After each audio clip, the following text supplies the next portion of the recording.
अस्सलामुअलैकुम। मोहम्मद अज़हर सिद्दीक अपने programme political diaries के साथ हाज़िर खिदमत है। और बहुत सी बातें करनी होती है, लेकिन वक्त की कमी के बायस मैं कुछ चीज़ें आपसे गुफ्तगू नहीं कर पाता। सवालात आप लोगों के बहुत होते हैं, जितना वक्त होता है मैं ट्विटर स्पेस पे भी आ जाता हूँ और मैं मुख्तलिफ़ चैनल्स पे गुफ्तगू करता रहता हूँ और मैं कोशिश करता हूँ कि आपको अपडेट रख सकूँ। बहुत ही अहम दिन है, बहुत सी अहम इश्यूज़ है जिस पे गुफ्तगू करनी है। सबसे पहला जो है ना, मैं दो तीन जो बातें हैं वो पहले मैं कर लूँ। मैंने चूँकि टेक्नोक्रेट हुकूमत के ऊपर तफसीली बात करनी है, ये है क्या, ये कॉन्सेप्ट क्या है।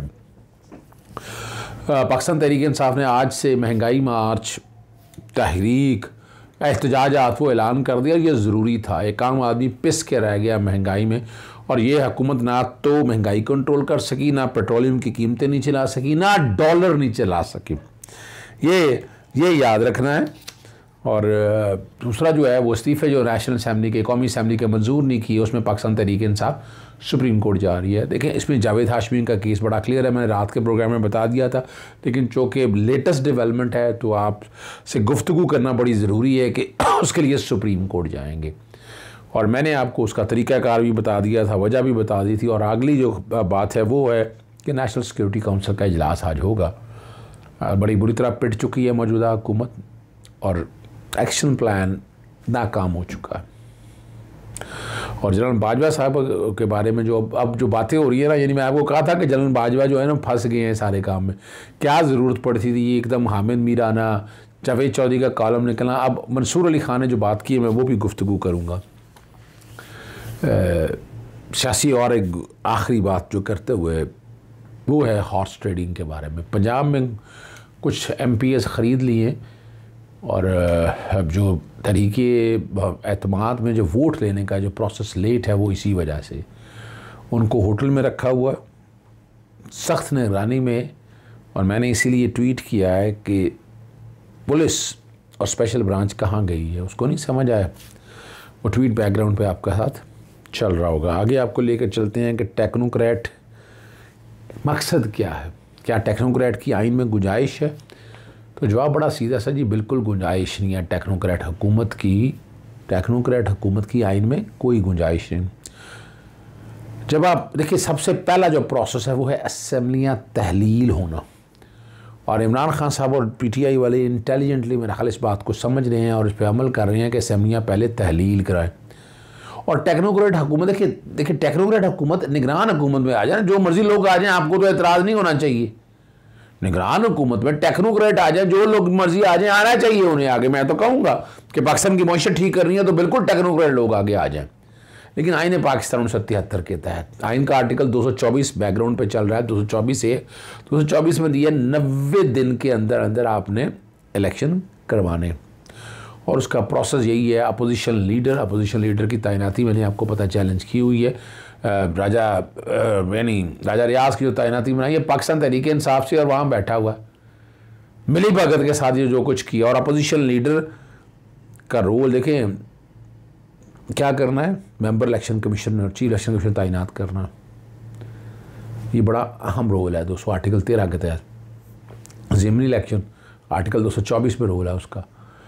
जनरल इलेक्शन में जब आपने जो केयर टेकर सेटअप बनाना है उसके इंतखाब के लिए, फिर चेयरमैन नैब। तो यहाँ तो जब PTI का बंदा और वो अपोजिशन लीडर बन जाए, और अपोजिशन लीडर थोड़ा वो उनका ज़ाती मुलाजमत के तौर पर काम लेके चल रहे हैं, तो ये तो कंसल्टेशन तो हो नहीं सकी, ये तो मिली भगतबाजी है।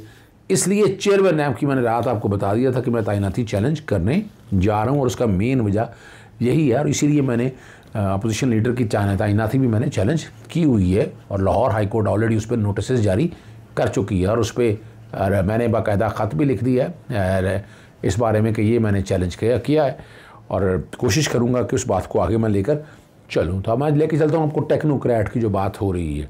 आइन का आर्टिकल 224 बड़ा क्लियर है। लीडर ऑफ द हाउस और अपोजिशन नहीं होगा नाम, तो नाम अपने अपने नाम मुंतखब किए जाएंगे, कमेटी के पास चले जाएगा, कमेटी तश्कील देती है, सेनेट के मेंबरान और कौमी असम्बली के मेंबरान बराबर की तादाद के अंदर, वो भी किसी नाम पे अगर नहीं मुतफ़िकात तो वो नाम जो हैं वो आगे अपने अपने नाम जो है वो इलेक्शन कमीशन के पास चले जाएंगे। इलेक्शन कमीशन उनमें से इंतखाब करेगा केयर टेकर सेटअप का।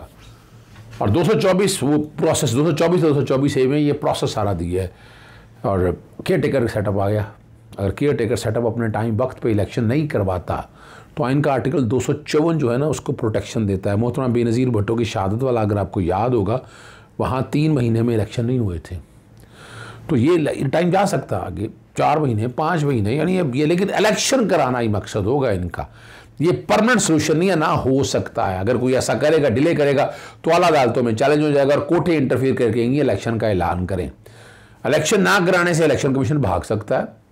Internal aggression, external aggression, law and order, कोई मुहर्रम के दिन है, रोज़ों के दिन है, कोई थ्रेट्स हैं, तो वो आगे पीछे कर सकता है इलेक्शन कमीशन। और कोर्टें बड़ा मुश्किल है इसको जस्टिफाई करेंगे और हदायत जारी करेंगे ये अभी बैठकर आपने करने हैं। तो ये और आगे होने के लिए फिर आर्टिकल 254 है वो बैकग्राउंड पे चल रहा है कि कोई काम अगर आइन में दिए गए वक्त के मुताबिक हो तो इल्लीगल नहीं होगा, वो आप उसको गैर कानूनी नहीं कह सकते हैं। तो गुंजाइश मौजूद है और मैं यही समझता हूँ कि हर्ज कोई नहीं है, अपनी जान छुड़ानी है आपने। मौजूदा हुकूमत से जान छुड़ाएं, अगली गवर्नमेंट आए तो शायद पॉसिबिलिटी हो कुछ लोगों को रिलीफ मिल सके, मुल्क की मईशत कुछ बेहतर हो सके। यहाँ तो ना इकनॉमिक स्टेबिलिटी है ना ही पोलिटिकल स्टेबिलिटी है। यहाँ मामला ही ऐसे ख़तरनाक हैं, जो चीज़ें जिस तरफ लेके जा रही हैं, जिस तरह मसाइल बन रहे हैं, वहाँ से आप समझ सकते हैं कि हालात किस डगर पे जा, मैं क्या कह रहा हूँ, किस डगर पे जा रहे हैं, ये समझना है ज़रूरी है आपको। तो इसलिए ज़रूरी है कि इसको इसके मंतकी अंजाम की तरफ आप लेके जाएं तो आपको बहुत बेहतर मामला लगेंगे। अगला मेरा कॉलम जो तोशाखाना के ऊपर है और वो बहुत बड़ी अचीवमेंट है मेरी। अब मुझे अंदाज़ा हो रहा है बहुत परेशानियाँ हाई कोर्ट के अंदर भी, कई लोग जो है यानी, और मैं वक्त से पहले बता रहा हूँ अगला रोस्टर आ रहा है जस्टिस आसिम हफीज़ को कहीं लाहौर से ट्रांसफ़र ना कर दिया जाए। मैं वक्त से पहले आगाही दे रहा हूँ, मेरे साथ खबरें हैं ये वाली। तो उनका ऑर्डर बड़ा क्लियर है, बैकग्राउंड पे वो ऑर्डर चल रहा है कि जिसमें उन्होंने तोशा एग्जम्पशन के वाले तोशा खाना की डिटेलें खुद मंगवाई और वो बैठकर फैसला करेंगे। और नींदें हराम हो चुकी है बहुत से लोगों की नींदें हराम हो चुकी हैं। इसीलिए और लोग कहते हैं कि बहुत बड़ी अचीवमेंट है। आप समझते हैं इमरान खान के हवाले से अब आपने देखा होगा तोशा खाना के वाले से खामोशी होगी, घड़ी छड़ी आजकल कहाँ है, वो तो उनके लेने के देने पड़ जाने हैं। जिस तरह गाड़ी है, जिस तरह बदमाशी की हुई है, जो फायदे लिए हैं वो तो छुपे हुए बैठे थे क्लासिफाइड के नाम पर, और क्लासिफाइड नहीं है। मैंने हुकूमत पाकिस्तान का जहां तक अगर अगर सदीक ने या असद अली ज़रदारी ने या अगर नवाज शरीफ ने या इमरान खान साहब ने ले लिया है तो वो तो डिस्क्लोज करने पड़ेंगे ना जी आपको, वो आप रोक नहीं सकते। तो इसी चीज़ को मैंने कॉलम लिखा है और कॉलम भी बैकग्राउंड पे चल रहा है मेरा, और डिस्क्लोजर देना पड़ेगा आपको। बहुत से लोगों ने कॉलम पढ़ा, इनपुट आई, मैंने भी शेयर किया और वो कॉलम बैकग्राउंड पे चल रहा है। आगे मैं लेकर चलता हूँ आपको वो जो बात है। और मंसूर अली ख़ान है जो है ना, जनरल कमर जावेद बाजवा साहब के ससुर पर जो शर्मनाक इल्ज़ामात है, उन्होंने उसका भांडा फोन है अब क्या है, ठीक है ना जी। और वो सवाल है कि इमरान खान जनरल कमर बाजवा ज़ाती तनकीद शुरू कर दी है और सहाफ़ियों की मुलाकात में इमरान खान का जनरल बाजवा को वो समझाता रहा कि करप्शन और मशत बड़ा मसला है, और लेकिन जनरल बाजवा साहब के ससुर की करप्ट टोलियों से दोस्तियाँ थी। अच्छा, ये बात तो हक़ाइक़ पर मबनी है कि बहुत से लोगों को फ़ायदा दिया है, बहुत से लोगों को एडवांटेज दिया उन्होंने, ये तो हम रिकॉर्ड के ऊपर देखते आए हैं और बड़ा जिक्र किया है। अब इसको कैसे छुपाएंगे आप? वो जिक्र करते हुए कि प्रेस क्लब के जो इलेक्शन में कामयाब वाले उम्मीदवार आए और उसमें वो इधर उधर की बातें वो जो मर्ज़ी कहना है, और इमरान खान ने इस्टेब्लिशमेंट का नाम जनरल बाजवा था, उन्होंने कहते हैं उनके ख़िलाफ़ लॉबिंग कराई, अमेरिका को तासर दिया कि इमरान खान एंटी अमेरिकन है और वो ख़ुद प्रो अमेरिकी हैं। हुसैन हक्कानी को मेरे ख़िलाफ़ लॉबिंग के लिए हायर किया और कह रहे हैं हुसैन हक्कानी कैसे रद्द कर सकता है इस बात को। महमूद स्कैंडल में मेन किरदार था। ये हुसैन हक्कानी 3 मार्च को नवाज शरीफ से क्या मिलने गए थे, ज़रा ये बता सकेंगे? और बड़ी लंबी मुलाकात हुई थी नवाज शरीफ के साथ। हुसैन हक्कानी सारे ऑपरेशन रजीम में बहुत मेन किरदार थे। और आपको पता है हुसैन हक्कानी के पाकिस्तान पीपल्स पार्टी से क्या ताल्लुकात है। फिर सिंध से मामला चल के जब ऐसे आया था, पैसे लेकर आए और जिस तरह करप्शन, और ये मैं तो उसको बगावत का कहता रहा, बगावत के पर्चे दर्ज होने चाहिए थे, नहीं हो सके, ठीक है ना जी।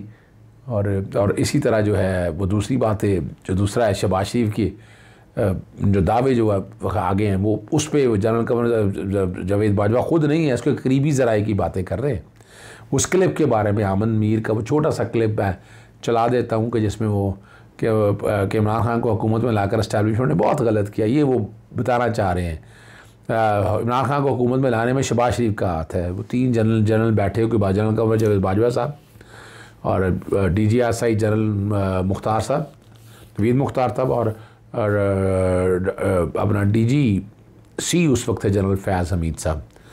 उन्होंने शहबाज शरीफ से मुलाकात हुई और वही बातें डिस्कस करते हो तो वज़ीर ख़ारजा कौन होगा, वज़ीर ख़ारजा कौन होगा, 3 सवालात भी किए, ठीक है ना जी। उन्होंने इस हवाले से और वो कई बातें जो जिक्र करते हुए हम बता रहे हैं कि उन्होंने बहुत सी बातें पूछी। और जब उनसे सवाल पूछा गया कि अब आपको वज़ीर आज़म बना तो क्या करेंगे, आप ताल्लुक़ ख़त्म कर दूंगा, तो ऐसा नहीं होगा। और उन्होंने ये सारा कहा जी मीटिंग बिल्कुल हुई है, लेकिन मीटिंग मान गए, अगर हुकूमत बन जाती तो उन्होंने कहा जी भाई से पूछ कर करूँगा। तो ये जो लफ्ज़ है जी कि जनाब प्रोजेक्ट इमरान खान पे, ये अच्छा नहीं लगता। इस बात पे इमरान खान बड़ी मेहनत की है उसने, और इसका जवाब जो है वो दिया है जो है ना हसन निसार ने। और इस पे उन्होंने बड़ा वाज़ेह कहा कि ऐसे थोड़ा है कि उसकी अपना कह रहे हैं कि हाथ ज़रूर दिए, लेकिन जो इतने साल PTI इमरान खान जद्दोजहद करते रहे, ज़िंदगी में वाइबल होना बहुत ज़रूरी है। नालायक बच्चे को बाप भी हाथ ना पवाता तो मेरे सारे क्लास फेलो चुनियोटी शेखों के बच्चे हैं। वो लायक बच्चे गद्दी पर ना बैठते और उनका रिकवरी पर लगाते। यानी वो बुनियादी तौर पर बताना चाहते हैं कि ऐसी बात नहीं है। इमरान खान का अपना ही पोजीशन आया, इमरान खान अपनी हिम्मत से आया और लड़ के आया, और इसीलिए वो आज वो है वो बैठकर इस सारे निज़ाम के अंदर खड़ा है। आखिर में